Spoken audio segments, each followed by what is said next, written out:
Apakah ini suatu penghinaan atau bukan, itu juga sudut pandang pemerintah dan sudut pandang masyarakat sipil pasti beda. Dan itu tidak akan pernah bisa kita selaraskan. Nah, dari aspek masyarakat sipil, mereka mengharapkan segala bentuk ekspresi, respons mereka terhadap praksis kekuasaan, pelaksanaan kebijakan dan sebagainya itu harus bebas dibicarakan itu di ruang publik. Nah, maka ketika mereka dihadapkan pada proses hukum misalnya, sebagian orang akan melihat ini sepertinya ada upaya untuk menciptakan chilling effect kalau dalam teori politik. Efek ketakutan. Efek membungkam dalam pengertian yang sesungguhnya. Chilling effect, mungkin itu tadi yang masuk oleh Bung Rai.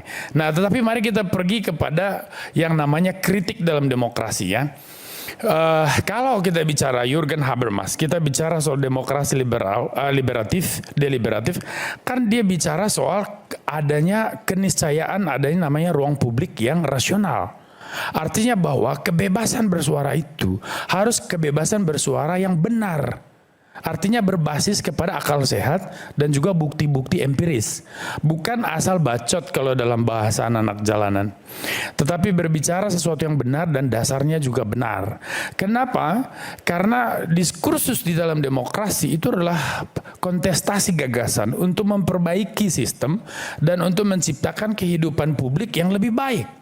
Dan itulah demokrasi kata Habermas. Jadi bukan pamer kekuasaan, masyarakat sipil merasa kamilah pemilik kekuasaan lalu kemudian dan sebaliknya. Tetapi dalam rangka bagaimana menjaga dan mempertahankan kepentingan bersama sebagai sebuah negara bangsa.